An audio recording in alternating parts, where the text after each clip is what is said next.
नमस्कार। प्राइम न्यूजमा स्वागत छ। म संगीता कटुवाल। म रितासमा मुखिया। सुरु गरौं अहिलेसम्मका हेडलाइन्सबाट। सभामुख घिमिरेद्वारा सत्तारूढ दल गठबन्धन दलहरू मोर्चाबन्दीमा, अधिकार सीमित पार्न गोलबन्द। सभामुखले आफू खुसी निर्णय गरेको भन्दै आक्रोश। नियमावली संशोधनको गृह कार्य। पहिलो वरियताका कुँवर बने नयाँ प्रहरी प्रमुख। मन्त्री परिषदले गर्यो महानिरीक्षकमा बढुवा। कुँवरले 1 वर्ष प्रहरी नेतृत्व सम्हाल्ने। संगठन शुद्धिकरण प्रमुख चुनौती। राष्ट्रिय जनगणनाको अन्तिम प्रतिवेदन। नेपालको जनसङ्ख्या 2,91,64,578। जनसङ्ख्या वृद्धि दर अहिलेसम्मकै न्यून 24% निरक्षर। पानीमुनि ड्रोन आक्रमणको परीक्षण सफल भएको उत्तर कोरियाको दाबी। संयुक्त सैन्य अभ्यास नरोके अमेरिका र दक्षिण कोरियामा आक्रमण गर्ने चेतावनी।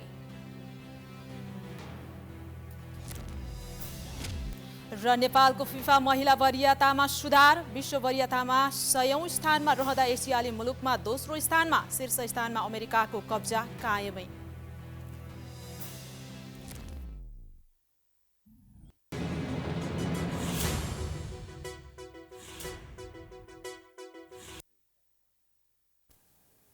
अब प्राइम न्यूज विस्तारमा। सत्तारूढ गठबन्धनका दलहरू सभामुख देवराज घिमिरे विरुद्ध मोर्चाबन्दीमा लागेका छन्। सभामुखले आफू खुसी निर्णय गर्न थालेको आरोप लगाउँदै नेताहरू सभामुखको अधिकार सीमित पार्न गोलबद्ध भएका हुन्। राजनैतिक दलका प्रमुख सचेतकसँग चैत 6 गते संसद बैठक डाक्ने सहमति भए पनि चैत 5 गते नै बैठक डाकिएको नेताहरूको आरोप छ। त्यस्तै प्रमुख दलका प्रमुख सचेतक र सभामुखको बीचमा चैत 9 गते बैठक डाक्ने सहमति भए पनि सभामुखले एकल निर्णय गर्दै 9 गते डाक्ने भनिएको बैठक 12 गते सारेको उनीहरूको आरोप छ। संसद बैठकबारे सभामुखले यसरी आफू खुसी निर्णय गर्न थालेपछि झस्किएका दलका नेताहरू अहिले सभामुखको भूमिकालाई सङ्कुचित पार्ने प्रयासमा छन्। त्यसैको तयारी स्वरूप उनीहरूले प्रतिनिधि सभा नियमावलीमा संशोधन प्रस्ताव पेश गरेका छन्।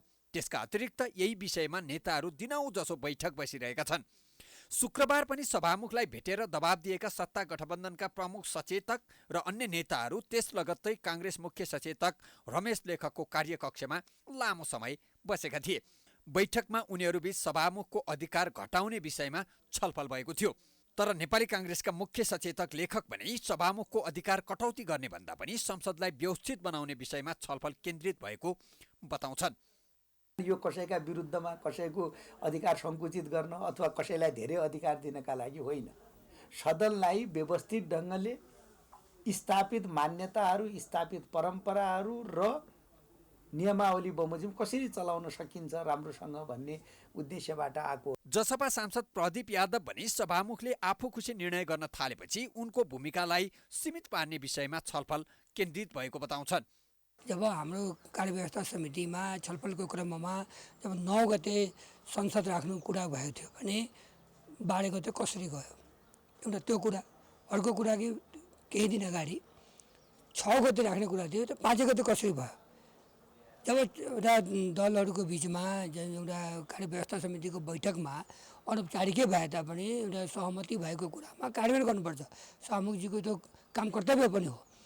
अहिले नियमावलीमा 15वटा संशोधन परेका छन्, जसमध्ये 5वटा कार्यव्यवस्था परामर्श समितिको बैठकबारे परेका छन्। कार्यव्यवस्था तथा परामर्श समितिलाई प्रभावकारी बनाउनु पर्ने विषयमा रामहरि खतिवडा, भानुभक्त जोशी, अम्बरबहादुर थापा, रेखा यादव र सन्तोष परियारले संशोधन प्रस्ताव पेश गरेका हुन्। कार्यव्यवस्था परामर्श समितिले निर्धारण गरे बमोजिम गर्ने अथवा त्यो उसलाई चाहिँ अलिकति भूमिका विस्तार गर्ने भन्ने विषयमा धेरै जसो सामान्य सदस्यहरूले राख्नु भएको छ। कुल परेको 15वटा हो। 15 मध्ये 4-5 जनाले त्यसमा राख्नु भएको अवस्था छ। सत्तारूढ दलका नेताहरू सभामुखको भूमिकाप्रति सशङ्कित देखिएका छन्, जसको कारण उनीहरू उनको भूमिका सीमित पार्ने रणनीतिमा छन्। अहिले एमालेका तर्फबाट सभामुख बनेका देवराज घिमिरेलाई लक्षित गरेर सत्ता घटक दलहरू एकजुट भएर एक स्वरमा उनको भूमिकालाई सीमित पार्ने रणनीतिमा लागेका हुन्। तर उनीहरू यस्तो रणनीतिमा कतिको सफल हुन्छन् त्यो थाहा पाउन भने केही समय कुर्नै पर्ने हुन्छ।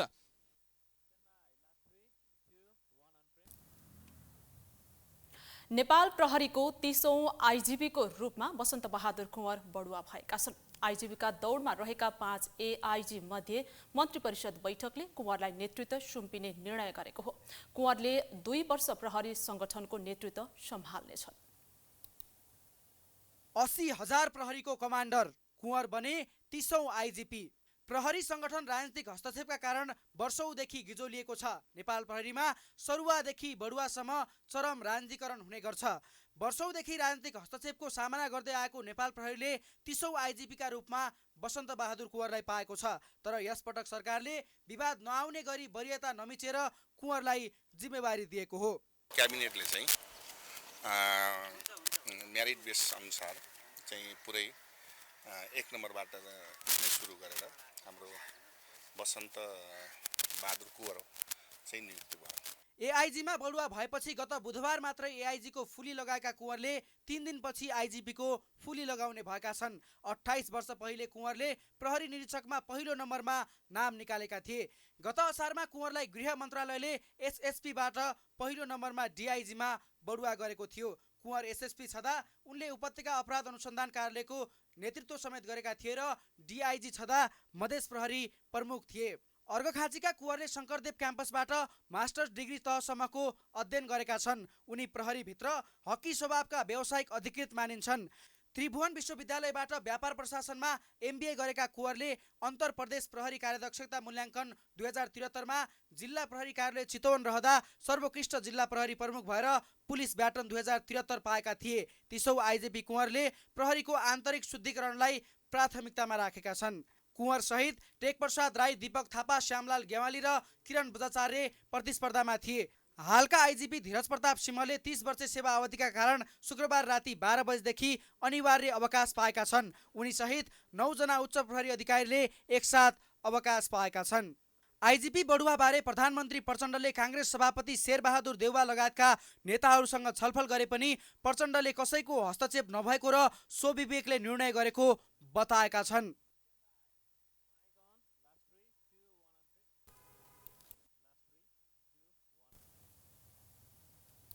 नेकपा एमालेका अध्यक्ष केपी शर्मा ओलीले आगामी निर्वाचनमा बहुमत ल्याउने लक्ष्यका साथ पार्टीले मिसन ग्रासरुट अभियान सञ्चालन गरेको बताएका छन्। झापामा सञ्चालन भइरहेको मिसन ग्रासरुट अभियानको आज आयोजित मध्यावधि समीक्षा भेलालाई सम्बोधन गर्दै उनले पार्टीका सम्पूर्ण नेता तथा कार्यकर्तालाई अनुशासित, विनम्र र साथी बनेर गाउँमा जान निर्देशन दिए। एमाले विरुद्ध केन्द्रमा 10 दलीय गठबन्धन बनाए पनि आम जनता एमालेकै पक्षमा रहेको उनको दाबी थियो। अभियानले आन्तरिक पार्टी जीवनको अन्तर्विरोधहरूको समाधान गर्ने एमालेलाई देशको सबैभन्दा बलियो जनाधारयुक्त र अनुशासित राजनीतिक शक्तिका रूपमा स्थापित गराउने उनले बताए। उनले कोशी प्रदेशको नामाङ्करण कुनै पार्टी र जाति विशेषसँग नजोडिएको हुँदा यसको विरोध गरिरहेकाहरूलाई समेत एमालेका कार्यकर्ताले बुझाउनु पर्ने बताए। उनले कोशी प्रदेशमा एमाले नेतृत्वको सरकार कायमै रहने दावी गरे।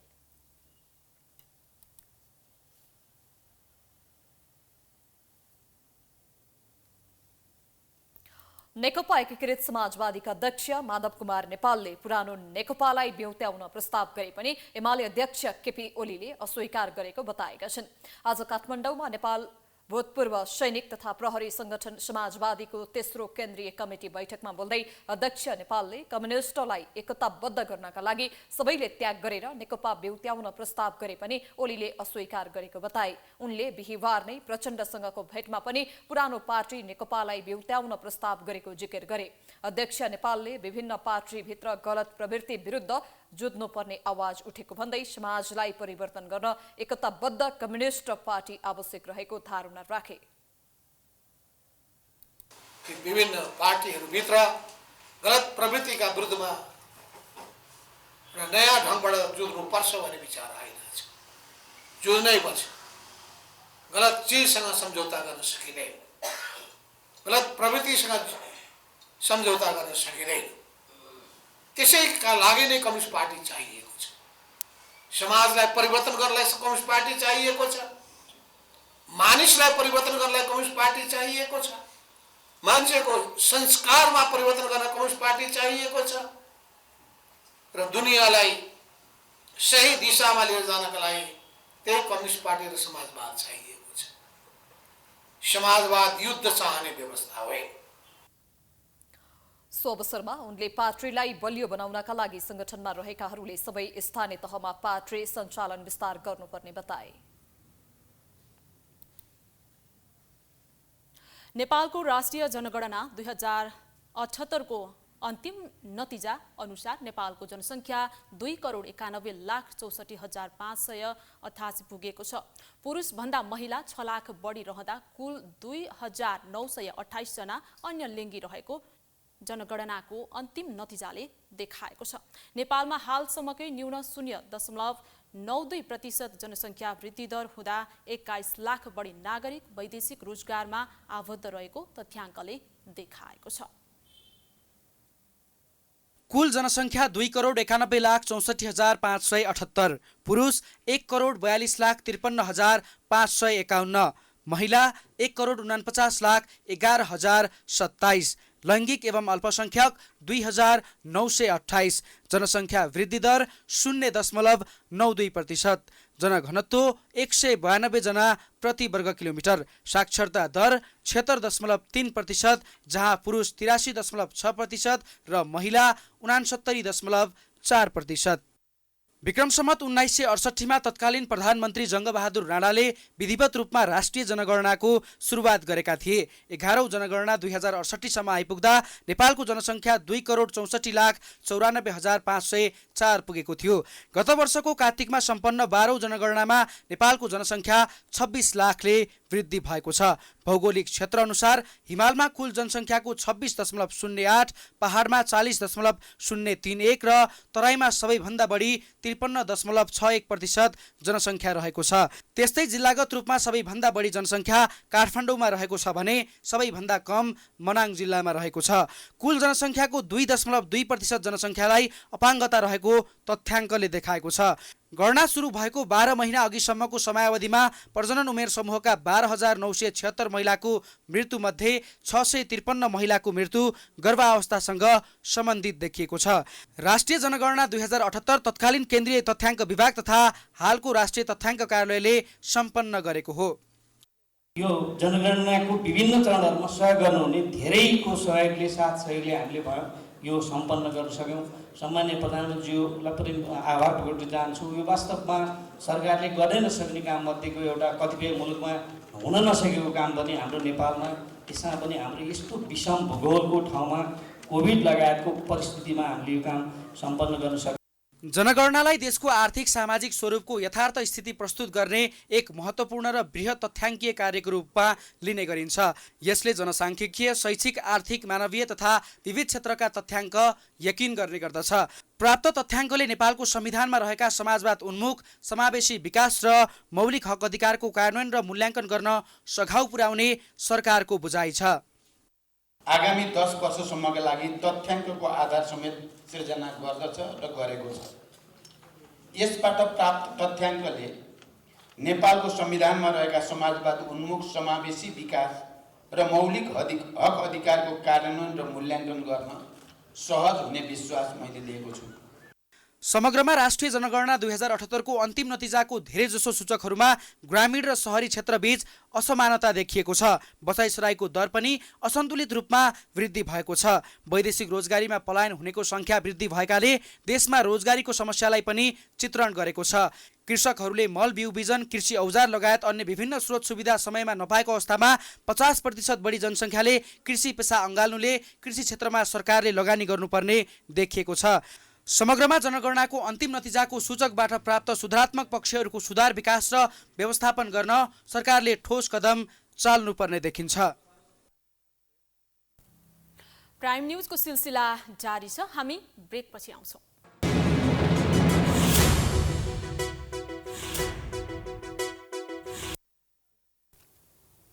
विश्रामपछि पुनः स्वागत छ। अब बाँकी न्यूज। राष्ट्रपति निर्वाचनसँगै केन्द्रमा फेरिएको सत्ता समीकरणको प्रभाव प्रदेश सरकारमा समेत देखिएको छ। बागमती प्रदेशमा नेकपा एमाले सरकारबाट बाहिरिएको छ भने गण्डकी प्रदेशमा माओवादी केन्द्रले सरकारलाई दिएको समर्थन फिर्ता लिएको छ। त्यस्तै लुम्बिनी प्रदेशमा नेपाली कांग्रेसले सरकारको नेतृत्वको दाबी गरेको छ।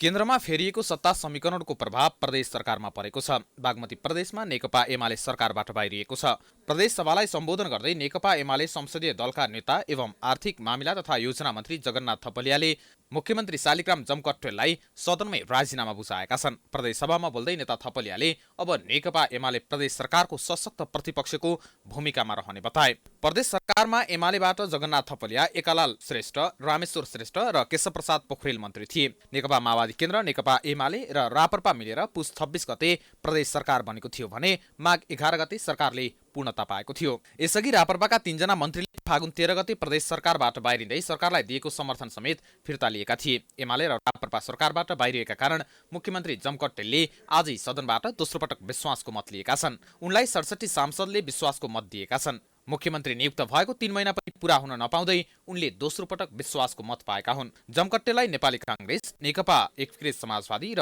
हाम्रो नेपाली पार्टीले विश्वासको मत दिएका हुन्। उता गण्डकी प्रदेशमा नेकपा माओवादी केन्द्र एमाले नेतृत्व सरकारबाट बाहिरिएको छ। शुक्रबार बसेको माओवादी संसदीय दलको बैठकले सरकारबाट समर्थन फिर्ता लिएर मन्त्रीहरूले राजीनामा दिने निर्णय गरेको हो। यो अहिलेको सरकार गण्डकी प्रदेश सरकारलाई ठिक ट्र्याकमा ल्याउनको निम्ति र अब हिजोदेखि उठेका समाधान हुन नसकेका कतिपय प्रश्नहरू छन् हैन, त्यसलाई चाहिँ ठिक ट्र्याकमा ल्याउनको निम्ति र ती समस्याहरू समाधान गर्नको निम्ति प्रदेश सरकारलाई सरकार जस्तो बनाएर अगाडि बढाउनको निम्ति माओवादीले नै मुख्यमन्त्रीको पहिलो पटक नेतृत्व गर्दा सहज हुन्छ भन्ने कुरा हामीले आफ्नो तर्फबाट राख्यौँ।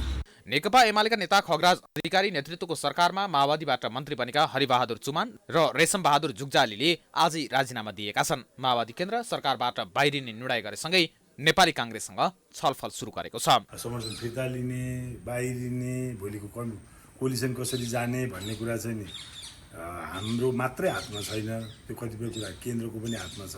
त्यसैले केन्द्रसँग नि सहमति सरसल्लाह गरेर आगामी दिनमा हामी हिँड्ने बाटो तय गरौँला भन्ने कुरा भयो आजलाई। तपाईहरु संसद छैन, अहिले स्थगित छ भने अब यो बारेमा चाहिँ पहिला आधिकारिक रूपमा उहाँहरूले सरकार छोडिसकेपछि संसद सचिवालयमा हामीले समर्थन फिर्ता लियौँ भनेर दर्ता गरिसकेपछि अनि बाँकी कुरा तपाईँहरूसँग गरौँ। माओवादीले समर्थन फिर्ता लिएपछि गण्डकीमा मुख्यमन्त्री अधिकारीले 1 महिनाभित्र विश्वासको मत लिनुपर्नेछ। यदि उनले विश्वासको मत नपाए पदमुक्त हुनेछन्। उता लुम्बिनी प्रदेशमा नेपाली कांग्रेसले आफ्नै नेतृत्वमा सरकार गठन गर्ने निर्णय गरेको छ। लुम्बिनीमा शुक्रबार बसेको बैठकले सरकार गठन गर्ने निर्णय गर्दै एमाले नेतृत्वको सत्ता साझेदार दलमा सहभागी माओवादी केन्द्र सहितका साना दललाई सरकारबाट बाहिरिन आग्रह गरेको छ। लुम्बिनी प्रदेश पार्टीको मुख्य आधार क्षेत्र भन्दै माओवादीले पनि आफ्नै नेतृत्वमा सरकार गठनको प्रयास गरिरहेको छ। तर माओवादी भित्रको आन्तरिक विवादले निर्णय गरेर अघि बढ्न सकेको छैन। चुनाव अघिको सरकार कांग्रेसको सहयोगमा माओवादीले नेतृत्व गरेकोले अहिले कांग्रेसले नेतृत्वका लागि निर्णय गर्नु स्वाभाविक रहेको कांग्रेस लुम्बिनी संसदीय दलका नेता दुल्ली बहादुर चौधरीले बताए। कांग्रेसकै नेतृत्वमा अबको केही दिनमा सरकार गठन प्रक्रिया सुरु हुने उनले बताए। मुस्लिमहरूको पवित्र पर्व रमजान सुरु भएको छ। यो महिना इस्लाम धर्मावलम्बीहरूले बिहान सूर्य उदयदेखि सूर्यास्त नहुँदासम्म निराहार रहेर 1 महिनासम्म व्रत बस्ने गर्छन्। रमजानमा दिनभरिको रोजा समाप्त गर्ने बेलामा सामूहिक रूपमा बसेर भोजन गर्ने प्रचलन रहेको छ। राजधानी काठमाडौँमा रहेको नेपाली जामे मस्जिदमा रमजानको पहिलो जुम्माको नमाज पढ्न उल्लेख्य मानिसहरू भेला भएका छन्। दर्शकबिन, मुस्लिमहरूको पवित्र पर्व रमजान आजदेखि सुरु भएको छ। रमजानमा मुस्लिमहरू 1 महिनासम्म व्रत बस्ने गर्दछन्। बिहान 3 बजे बिफोर सनराइज उनीहरू केही फलफुल र पानी खाएर दिनभर केही नखाएर आफ्टर सनसेट मात्र खाने गर्दछन्। उर्दू क्यालेन्डर अनुसार बिहान 4:15 बजेबाट बेलुका 6:20 बजेसम्म निराहार बस्नुलाई रोजा भनिन्छ। दान दिनु, गरिब र दिनदुखीलाई सेवा गर्नु, जकात निकाल्नु यो महिनाको ठूलो विशेषता हो। इस्लामिक क्यालेन्डरको 9औं महिनामा पर्ने रमजान मुस्लिमहरूका लागि सबैभन्दा महत्त्वपूर्ण महिना मानिन्छ। पैगम्बर मुहम्मदलाई कुरानको पहिलो पदहरू प्रकट भएको सम्झनामा रमजान मनाइन्छ। रमजान मुस्लिमहरूको लागि महत्त्वपूर्ण समय हो किनकि यो आध्यात्मिक प्रतिबिम्ब, आत्मअनुशासन र आत्मसुधारको समय हो। यो महिनामा मुस्लिम धर्मावलम्बीहरूले बिहानदेखि साँझसम्म उपवास बस्ने गर्छन्। उनीहरू दिनको उज्यालो समयमा सबै खाना, पानी र अन्य शारीरिक आवश्यकताहरूबाट टाढा रहन्छन्। उपवास प्रत्येक साँझ इफ्तार भनिने खानाको साथ तोडिन्छ, जसमा सामान्यतया खजुर र पानी हुन्छ र त्यसपछि ठूलो खाना हुन्छ। रमजानको समयमा उपवासको उद्देश्य आत्मअनुशासनको विकास गर्नु, कसैको विश्वासलाई बलियो बनाउनु र कम भाग्यशालीहरूसँग समानुभूति गर्नु हो। दिनको समयमा खानेकुरा र पेय पदार्थबाट परहेज गरेर मुस्लिमहरूले जीवनको आशीर्वादको कदर गर्न र जीवनका आधारभूत आवश्यकताहरूमा पहुँच नभएकाहरूका लागि समानुभूतिको भावना विकास गर्न सिक्छन्। हामी पनि एउटा रोजा राखेर हैन हाम्रो हामीले 11 महिना हैन 11 महिना चाहिँ के गरेका हुन्छौँ हैन। 1 महिना हुन्छ हामीले चाहिँ त्यो पाप कटाउन दिन हैन। त्यही हुन्छ के 1 महिनामा हामीले जति राम्रो गरे भने हैन जति राम्रो हुन्छ के हामीले चाहिँ नफिल पढ्दाखेरि सुन्नतको सवाब मिल्यो हैन। सुन्नत पढ्दाखेरि फरजको सवाब मिल्यो अनि फरज पढ्दाखेरि त्यो भन्दा बढी मिल्यो के। उपवासको अतिरिक्त रमजान पनि बढ्दो प्रार्थना र आध्यात्मिक प्रतिबिम्बको लागि समय हो। मुस्लिमहरूलाई यस महिनामा कुरान पढ्न, मस्जिदमा उपस्थित हुन र परोपकारी कार्यहरूमा संलग्न हुन बढी समय बिताउन प्रोत्साहित गरिन्छ। यो बढेको भक्ति र आध्यात्मिकताले ईश्वरसँगको सम्बन्धलाई बलियो बनाउन र इस्लामी शिक्षाहरूको बारेमा बुझ्न मद्दत गर्दछ। हामीले गरेको सालभरि गरेको पापहरू जे छ नि त्यसलाई यो खत्तम गर्ने महिना हो। केही पुण्य कमाउँदै र रमजानमा सबभन्दा राम्रो मलाई के लाग्छ भने धेरै मान्छेहरू त गरिब पनि हुन्छन्, धनी हुन्छन्। धनीलाई मिठा मिठा इफ्तारको जुन बेलुकाको समय हुन्छ धनीलाई मिठा मिठा खाने कुराहरू हुन्छन्, गरिबलाई त्यति हुँदैन। त्यही हामी एकअर्का सबजना मिलेर खान्छौँ के एकअर्कालाई सेयर गरेर त्यही राम्रो हो। हामी 5 वक्त नमाज पढ्ने हो, आँखाको पनि रोजा राख्ने हो, कानको पनि राख्ने हो, मुखको पनि राख्ने, हातको पनि राख्ने, हिँड्नेको पनि राख्ने अनि बोल्नेको पनि राख्ने। यो सबै चिजको पाबन्दी राख्नुपर्छ तब रोजा भन्ने। हाम्रो यो व्रत बस्नेको महत्त्व ठुलो हुन्छ, नत्र हुँदैन। रमजान ईद अल फित्र भनिने 3 दिनको उत्सवको साथ समाप्त हुन्छ। यो उत्सवमा भोज, उपहार दिने, परिवार र साथीहरूसँग समय बिताउने गरिन्छ। 1 महिनाको रमजान पछि मुस्लिमहरू ईद उल फित्र मनाउने गर्दछन्। क्यामेरामा अर्जुन भण्डारीका साथ फायज होदा, प्राइम टेलिभिजन, जामे मस्जिद। मुलुकको संघीय राजधानी भए पनि काठमाडौँको प्रमुख समस्या बनेको छ सडक। कतै खाल्दाखुल्डी त कतै धुलाम्बे सडकले सर्वसाधारणले आनन्दसँग सास फेर्न समेत पाएका छैनन्। उपप्रधानमन्त्री एवं भौतिक पूर्वाधार तथा यातायात मन्त्रालयको जिम्मेवारी सम्हालेसँगै सडकलाई पहिलो प्राथमिकतामा राखेका नारायण काजी श्रेष्ठको अभियानको अत्तोपत्तो छैन। सर्वसाधारणहरूको एउटै गुनासो छ, आनन्दको सास फेर्न पाउने कहिले। केही दिन अघि काठमाडौँ उपत्यका सहित देशभर लगातार वर्षा भयो। वर्षाले काठमाडौँका सडकहरूलाई नराम्ररी प्रभावित बनायो। काठमाडौँमा बर्सातको समयमा बाटो हिँडी नसक्नुहुन्छ, त्यही माथि सडकका खाल्डाखुल्डी। विभिन्न ठाउँमा बाटो, ढल, नाली बनाउने गर्दा धेरै ठाउँमा सडकहरू लाथालिङ्ग छन्। राजधानीका अधिकांश सडकको अवस्था बेहाल छ। हिउँदमा धुलाम्मे, वर्षा लागेसँगै हिलाम्मे र खाल्डाखुल्डीले भरिन थाल्छन्। सामान्य वर्षा हुँदा समेत उपत्यकाका सडकमा ढल पसेर डुबान हुन थाल्छ, जसका कारण घण्टौं ट्राफिक जाम र दुर्घटना निम्ति नै खतरा बढेको छ। सडक नियमित मर्मत सम्मार नहुनु, ढल व्यवस्थापन समयमै नहुनु, खानेपानी तथा विद्युतका लागि भत्काइएका सडक नबनाउँदा काठमाडौँ उपत्यकाका सडकहरू सडक कम, मृत्यु मार्ग ज्यादा बन्न थालेका छन्। यो धुवाधुलो गरेर सबै कस्तो भइरहेछ, मान्छे रोग निम्त्याउने इत्यादि सबै भइरहेछ। धेरै दुःख भएको छ। पानी परे पनि मान्छे आउन सक्दैन यता। हामीहरूको व्यापार जवाब पनि हिउँदमा धुलो हुन्छ, बर्खामा पानी पर्छ, हिलो पुरै हुन्छ, मान्छे आउँदैन। त्रिपुरेश्वर, कालीमाटी लगायतका विभिन्न सडक खण्डमा खाल्डाखुल्डी गनिसक्नुको छैन। कलङ्कीदेखि बालाजु, चाबेल हुँदै कोटेश्वरसम्मको चक्रपथका विभिन्न भागमा बाक्लो रूपमा खाल्डाखुल्डी देख्न सकिन्छ। कमिसनकै लोभमा कलङ्कीमा राम्रै अवस्थाको सडक भत्काएर बिजोग बनाइएको छ। चाबेल, बौद्ध, जोरपाटी, साँखु सडक खण्डको अवस्था वर्षौंदेखि वर्षामा हिलाम्मे र हिउँदमा धुलाम्मे हुने गर्छ। भक्तपुर, भत्केपाटी, नगरकोट सडक खण्ड अन्तर्गत गडगडे तथा पेप्सीकोला सल्लाघारी सडक, ललितपुरको ढोलाइटी, सुनाकोठी, चापागाउँ, प्याङगाउँ, लेले, तिलेश्वर, सुनाकोठी खण्डको अवस्था उस्तै छ। काठमाडौँका खोला करिडोरका सडकको अवस्था पनि उति नै दयनीय छन्। विभिन्न नाका जोड्ने सडकको अवस्था झनै खराब छ। दक्षिणकाली, साँखु, टोखा, बालाजु, सीतापाइला लगायतका नाकाका सडकको अवस्था पनि बेहाल छ। उप प्रधानमन्त्री एवं भौतिक पूर्वाधार तथा यातायात मन्त्रीको जिम्मेवारी सम्हालेसँगै सँगसँगै सडकलाई पहिलो प्राथमिकतामा राखेका नारायण काजी श्रेष्ठको अभियान पनि यतिखेर अलपत्र छ। मन्त्रालयको कार्यभार सम्हाल्दै गर्दा सडक पूर्वाधारलाई सुधार गर्ने प्रतिबद्धता जनाएका मन्त्री श्रेष्ठ केही समय सडकको अनुगमन र निर्देशन दिनमा व्यस्त भए, तर अहिले उनी कहाँ छन् अत्तो पत्तो छैन। काठमाडौँ उपत्यका ट्राफिक प्रहरी कार्यालयको तथ्याङ्क अनुसार चालु आर्थिक वर्षको हालसम्ममा काठमाडौँ उपत्यकाभित्र 6,803 सवारी साधन दुर्घटनाबाट 127 जनाको मृत्यु भएको छ। दुर्घटनाको प्रमुख कारण सडकको दुरावस्था हो भन्दा फरक पर्दैन।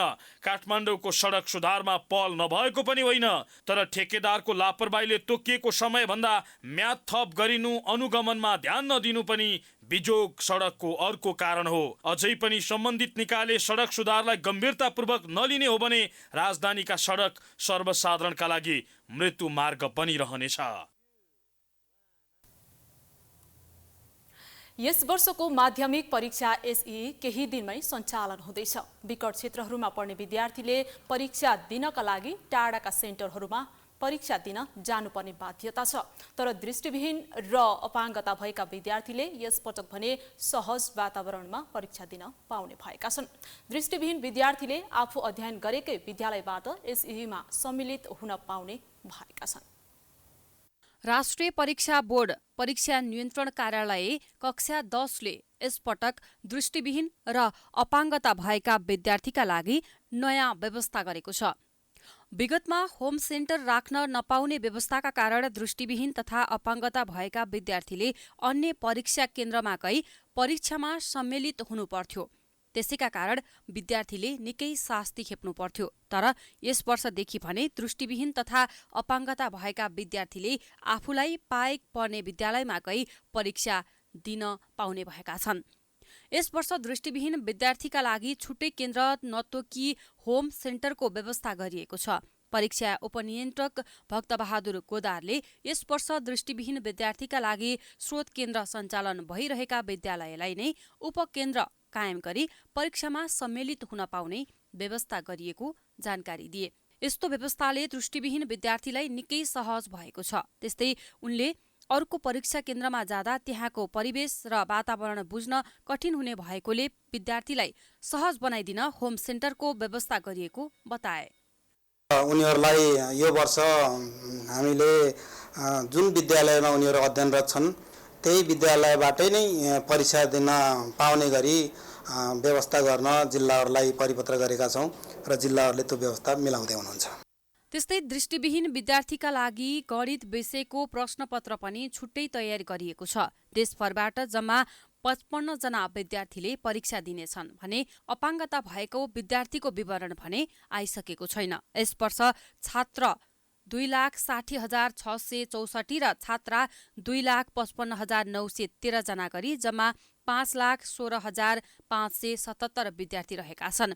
उनका अनुसार जापानको एभरेस्ट इन्टरनेसनल स्कुलबाट 15 जना विद्यार्थीले एसईई दिनेछन्। देशभरबाट जम्मा 11,829 विद्यालय हाम्रो टोटल संस्थागत र सामुदायिक गरेर ती विद्यालयहरूबाट 5,16,577 जना विद्यार्थीले रजिस्ट्रेसन फारम भरेका छन् परीक्षा दिनको लागि, जसमध्ये 2,60,664 जना छात्र र 2,55,913 जना छात्रा छन् र त्यसमध्ये दृष्टिविहीन परीक्षार्थी चाहिँ यो वर्ष 18 जिल्लामा हाम्रो 21 वटा विद्यालयमा जम्मा 55 जना दृष्टिविहीन विद्यार्थी छन् भन्ने रेकर्ड हामीलाई प्राप्त भएको छ जिल्लाहरूबाट। यस वर्षको एसईई परीक्षा चैत 17 गतेदेखि 29 गतेसम्म सञ्चालन हुँदैछ। यो वर्ष 7,200 सामुदायिक र 4,564 संस्थागत गरी 11,829 विद्यालय सहभागी हुनेछन्। परीक्षामा संस्कृत विषय पढाइ हुने 65 स्कुलका 2,982 विद्यार्थीले पनि परीक्षा दिँदैछन्। यो वर्षको माध्यमिक परीक्षा दिनेको संख्या गत वर्षको तुलनामा बढिरहेको छ। परीक्षामा करिब 2,037 परीक्षा केन्द्र कायम गरिएको कार्यालयले जनाएको छ। परीक्षा नियन्त्रण कार्यालयका अनुसार सबै जिल्लामा प्रश्नपत्र र उत्तर पुस्तिका पठाइसकिएको छ। प्राइम टाइम्स टेलिभिजनका लागि क्यामेरामा विशाल खड्काका साथ सबिना कार्की, काठमाडौँ। प्राइम न्यूजको सिलसिला जारी छ, हामी ब्रेकपछि आउँछौँ।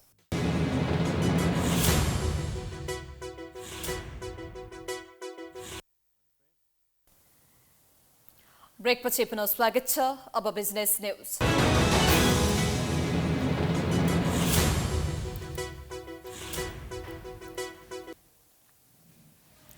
रूपन्देहीको तिलोत्तमा नगरपालिकाका भूमिहीन सुकुम्बासी र अव्यवस्थित बसोबास गर्दै आएकाहरूलाई लाल पूर्जा वितरण गरिएको छ।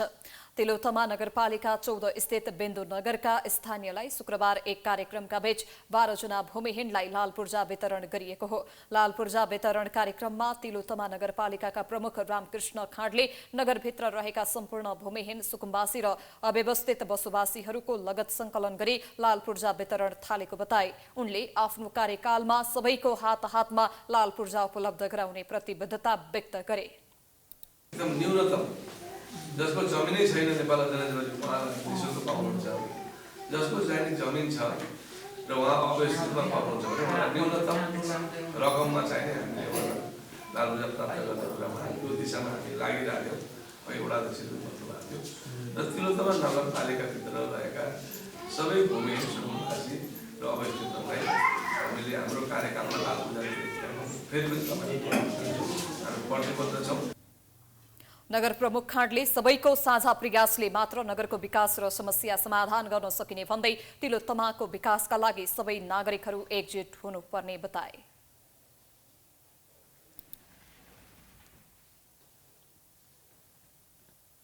अब स्पोर्ट्स न्यूज।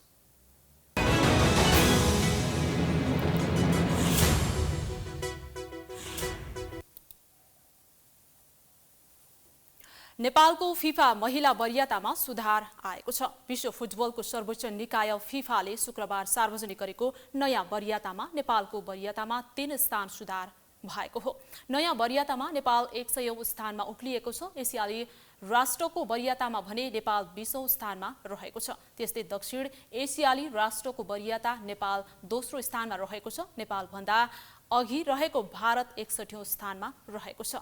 विश्व वरियतामा अमेरिका शीर्ष स्थानमा यथावत छ। त्यस्तै जर्मनी दोस्रो स्थानमा छ भने स्विडेन तेस्रो स्थानमा रहेको छ।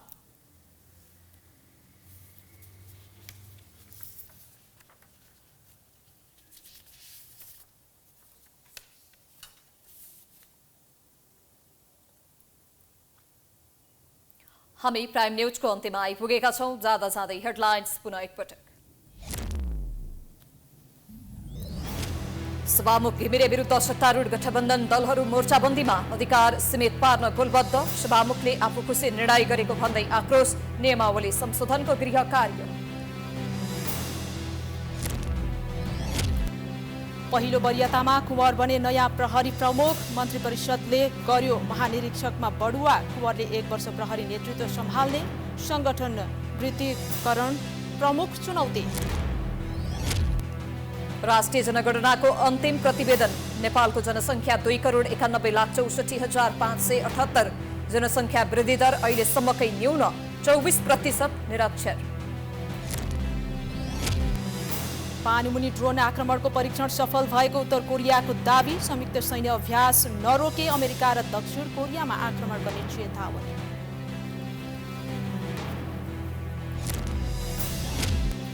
र नेपालको फिफा महिला वरियतामा सुधार। विश्व वरियतामा 100औं स्थानमा रहँदा एसियाली मुलुकमा दोस्रो स्थानमा, शीर्ष स्थानमा अमेरिकाको कब्जा कायमै।